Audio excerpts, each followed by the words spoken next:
আসসালামু আলাইকুম রহমতুল্লাহ। Accounting basic lecture তোমাদেরকে স্বাগতম।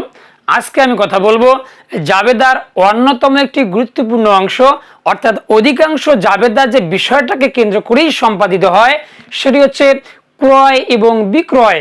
আজকে আমরা ক্রয় বিক্রয় সম্পর্কে জানা এবং অজানা গুরুত্বপূর্ণ তথ্য আলোচনা করার চেষ্টা করব।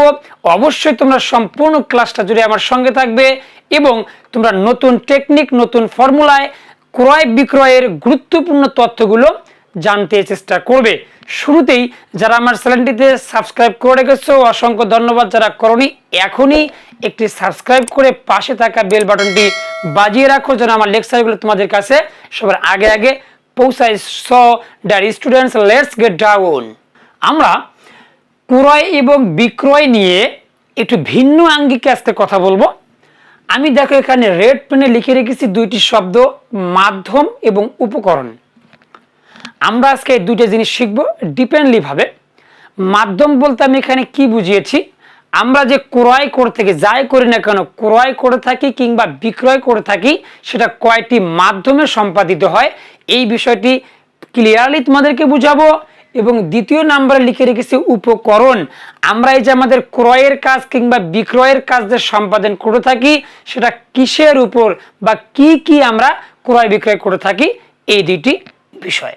সেই সঙ্গে আমরা ক্রয় বিক্রয়ের পূর্ণাঙ্গ জাবেদাও তোমাদের কমপ্লিট করে দেখাবো। শুরুতে আমরা একটু দ্বিতীয় নাম্বারটা নিয়ে কথা বলবো, সেটা হচ্ছে উপকরণ। অর্থাৎ আমাদের এই ক্রয় কাজ এবং বিক্রয়ের কাজ কাকে নির্ভর করেই সম্পাদিত হয়। আমরা সাধারণত যা ক্রয় করে থাকি কিংবা বিক্রয় করে থাকি এটা দুইটি বিষয় বা দুইটি উপকরণ। এক নাম্বার উপকরণ হচ্ছে পণ্য, দ্বিতীয় নাম্বার উপকরণ হচ্ছে আমাদের সম্পদ।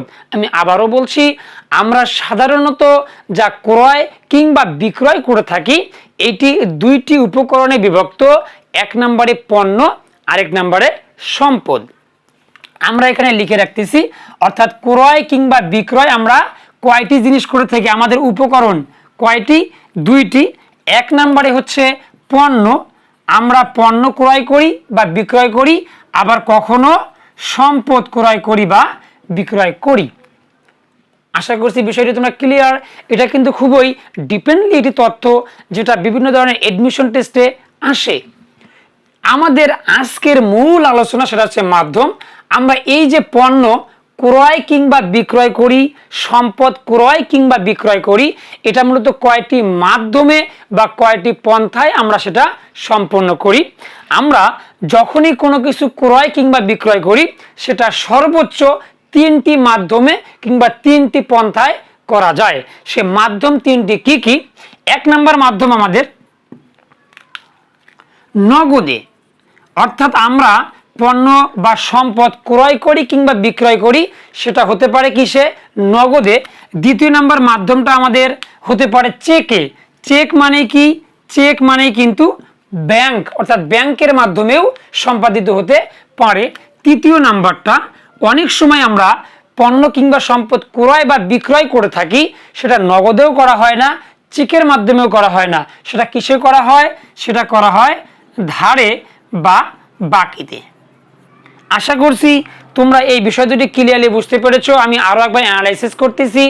আমরা সাধারণত যা ক্রয় করে থাকি কিংবা বিক্রয় করে থাকি সেটা দুটি উপকরণে বিভক্ত। একটি হচ্ছে পণ্য, আরেকটি হচ্ছে সম্পদ।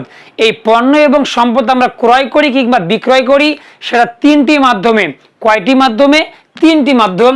এক নম্বর মাধ্যম হচ্ছে নগদে, দ্বিতীয় নম্বর মাধ্যমটা হচ্ছে আমাদের চেকে এবং তৃতীয় নম্বর মাধ্যম হচ্ছে ধারে কিংবা বাকিতে।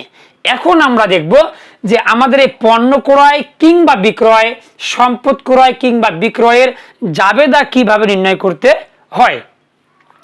আমরা জানি ক্রয় সবসময় ডেবিট এবং বিক্রয় সবসময় ক্রেডিট। এটা তো তোমরা সবাই জানো। ক্রয় সবসময় কি হবে? ডেবিট হবে এবং বিক্রয় সবসময় হবে ক্রেডিট। তাহলে আমরা শুরুতেই পণ্য নিয়ে জাবেদাটা তৈরি করব। পণ্য ক্রয়ের জাবেদা কি হবে এবং পণ্য বিক্রয়ের জাবেদাটা কি হবে। যদি আমরা পণ্য ক্রয় করি, পণ্য কি করি? ক্রয় করি, তাহলে আমাদের জাবেদাটা হবে ক্রয় হিসাব ডেবিট, নগদান হিসাব কিংবা আচ্ছা আমি লিখতেছি নগদান হিসাব ক্রেডিট ব্যাংক, অর্থাৎ চেকের নামে কিন্তু কখনো কোনো হিসাব লেখা হয় না। চেক এবং পণ্য, পণ্য মানে ক্রয়, চেক মানে ব্যাংক, ব্যাংক হিসাব ক্রেডিট অথবা পূর্দেয় হিসাব ক্রেডিট। এখন কথা হলো আমি কি তিনটাই একসঙ্গে বসাবো? না, এটা আমাদের দাখিলাটা দেখে তার উপর ডিপেন্ড করে বসাতে হবে। পণ্য যখনই আমি ক্রয় করব, ক্রয় সবসময় ডেবিট। এখন আমাকে দেখতে হবে আমি যে পণ্যটা ক্রয় করলাম সেটা কোন মাধ্যমে, নগদে নাকি চেকে নাকি বাকিতে। যদি আমি নগদে পণ্য ক্রয় করি সেক্ষেত্রে ক্রয় হিসাব ডেবিট, নগদান হিসাব হবে ক্রেডিট। যদি আমি চেকের মাধ্যমে পণ্য ক্রয় করি তখন হবে ক্রয় হিসাব ডেবিট, ব্যাংক হিসাব ক্রেডিট। যদি আমি ধারে কিংবা বাকিতে পণ্য ক্রয় করি তখন আমার জাবেদা হবে ক্রয় হিসাব ডেবিট এবং পূর্দেয় হিসাব ক্রেডিট। আশা করছি পণ্য ক্রয় সম্পর্কিত জাবেদা তোমরা ক্লিয়ারলি বুঝতে পেরেছো। এখন আমরা শিখব পণ্য বিক্রয় করলে আমাদের জাবেদাটা কি হয়। সেম জাস্ট দেখো এখানে একটা ম্যাজিক্যাল আমরা থিওরি অ্যাপ্লাই করব যে পণ্য যদি আমি বিক্রয় করে থাকি তাহলে আমাদের এই যে উপরের শব্দগুলো এখানে শুধু একটা চেঞ্জ হবে, এগুলো সব হবে ডেবিট, সব হবে ডেবিট এবং বিক্রয় সবসময় আমরা জানি কি বিক্রয় হিসাব হবে ক্রেডিট। ক্রয় যেহেতু সবসময় ডেবিট, বিক্রয় সবসময় কি হবে ক্রেডিট। তো ক্রয় আমি কয়টা মাধ্যমে করতেছিলাম? তিনটি, বিক্রয় করা যাবে তিনটি। তো বিক্রয় যেহেতু সবসময় ক্রেডিট, পণ্য বিক্রয় সবসময় কি হবে ক্রেডিট। এখন আমি দেখব যে পণ্যটা যে আমরা বিক্রয় করলাম সেটা কোন মাধ্যমে। যদি নগদে বিক্রয় করি নগদান হিসাব ডেবিট, বিক্রয় হিসাব ক্রেডিট। যদি দেখি যে আমরা চেকে বিক্রয় করেছি তাহলে হবে ব্যাংক হিসাব ডেবিট এবং বিক্রয় হিসাব হবে ক্রেডিট। আর যদি দেখি চেকেও করা হয়নি, নগদেও করা হয়নি, ধারে কিংবা বাকিতে বিক্রয় করা হয়েছে তখন হবে আমাদের জাবেদা প্রাপ্য হিসাব বা দেনাদার হিসাব, একই জিনিস, প্রাপ্য হিসাব ডেবিট এবং বিক্রয় হিসাব ক্রেডিট। আশা করছি পণ্য ক্রয় এবং বিক্রয়ের জাবেদা কিভাবে খুব সহজেই নির্ণয় করা যায় তোমরা সেটা ক্লিয়ারলি বুঝতে পেরেছো। এখন আমরা দেখব সম্পদ ক্রয় এবং বিক্রয়ের ক্ষেত্রে। আমরা দেখলাম যে পণ্য ক্রয় কিংবা বিক্রয় কয়টা মাধ্যমে করা যায়? তিনটি মাধ্যমে। ঠিক সম্পদও সেম, ওই তিনটি মাধ্যমেই ক্রয় কিংবা বিক্রয় করা যায়। এখন আমরা সেটা একটু দেখব। দেখো সম্পদের ক্রয়ের ক্ষেত্রে আমরা দেখছিলাম যে পণ্য ক্রয় করলে ক্রয় শব্দটা ডেবিট হয়, কি হয় ক্রয় শব্দটা ডেবিট, আর পণ্য বিক্রয় করলে বিক্রয় শব্দটা হয় ক্রেডিট। বাট সম্পদের ক্ষেত্রে একটু ভিন্ন। সম্পদ যদি আমরা ক্রয় করি বা বিক্রয় করি তাহলে ওই সম্পদের নামেই ডেবিট করতে হয়, সম্পদের নামেই ক্রেডিট করতে হয়। যেমন আমি যদি একটি কম্পিউটার ক্রয় করি, বলা এখানে জাবেদা ক্রয় হিসাব ডেবিট এটা দেওয়া যাবে না, এখানে লিখতে হবে কম্পিউটার হিসাব ডেবিট বা অফিস সরঞ্জাম হিসাব ডেবিট। ধরলাম আমি আসবাবপত্র ক্রয় করেছি, এখানে বলা যাবে না যে ক্রয় হিসাব ডেবিট, এখানে লিখতে হবে আসবাবপত্র হিসাব ডেবিট।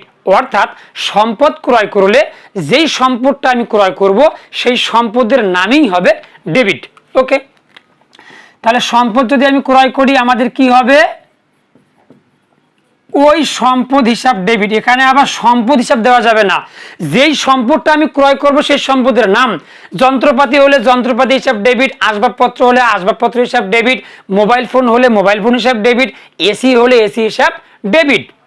আর ক্রেডিট আমরা কি করব নগদান হিসাব। যদি আমি নগদে ক্রয় করি তাহলে ওই সম্পদটা হবে ডেবিট, নগদান হিসাব হবে ক্রেডিট।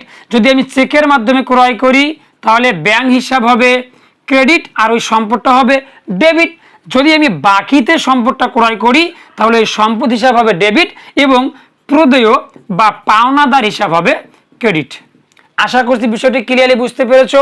আরও একবার বলি, যখনই আমি কোনো সম্পদ ক্রয় করব সেই সম্পদের নামটাকে ডেবিট করতে হবে। আর ক্রেডিট আমরা কাকে করব? সম্পদটা ক্রয় করলাম কোন মাধ্যমে, যদি নগদে করে থাকি ওই সম্পদ হিসাব ডেবিট। ধরলাম আমি যে আমি আসবাবপত্র ক্রয় করেছি তাহলে হবে আসবাবপত্র হিসাব ডেবিট, নগদান হিসাব ক্রেডিট। যদি আমি চেকের মাধ্যমে আসবাবপত্র ক্রয় করি আসবাবপত্র হিসাব ডেবিট, ব্যাংক হিসাব হবে ক্রেডিট। আর যদি বাকিতে কিংবা ধারে আমি আসবাবপত্র ক্রয় করি তাহলে আমাদের কি হবে আসবাবপত্র হিসাব ডেবিট, প্রদেয় হিসাব হবে ক্রেডিট।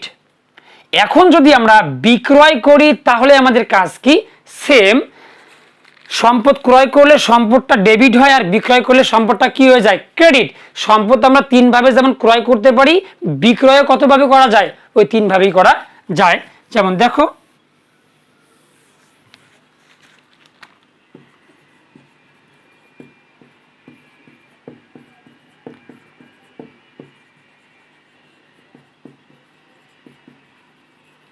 যখন আমরা সম্পদ বিক্রয় করব, আমার অবশ্যই সেই সম্পদটা কি হয়ে যাবে? ক্রেডিট হয়ে যাবে। তখন দেখতে হবে আমি সম্পদটা কোন মাধ্যমে বিক্রয় করলাম। যদি আমি নগদে সম্পদ বিক্রয় করি, নগদান হিসাব ডেবিট, সম্পদ হিসাব ক্রেডিট। যদি চেকের মাধ্যমে বিক্রয় করি, ব্যাংক হিসাব ডেবিট, আর ওই সম্পদটা হবে ক্রেডিট। আর যদি বাকিতে বা ধারে বিক্রয় করি, সেক্ষেত্রে প্রাপ্য হিসাব হবে ডেবিট এবং সম্পদ হিসাব হবে ক্রেডিট। সুপ্রিয় শিক্ষার্থী বন্ধুরা, আশা করছি আজকের ক্রয় বিক্রয় সংক্রান্ত এই বেস ভিত্তিক বেসিক লেকচারটা তোমরা ক্লিয়ারলি বুঝতে পেরেছো এবং খুব ভালোভাবে উপভোগ করেছো। আজকের পর থেকে আমি আশা করি এবং আমার তোমাদের প্রতি ভরসা আছে যে তোমরাও আর এই ক্রয় বিক্রয় নিয়ে যত ধরনের জাবেদা আসুক না কেন ভুল করবে না ইনশাআল্লাহ। তো এতক্ষণ তোমরা যারা আমার সঙ্গে ছিলে, আবারও ধন্যবাদ জানিয়ে আজকের আলোচনা এখানে শেষ করছি। আসসালামু আলাইকুম ওয়া রাহমাতুল্লাহ।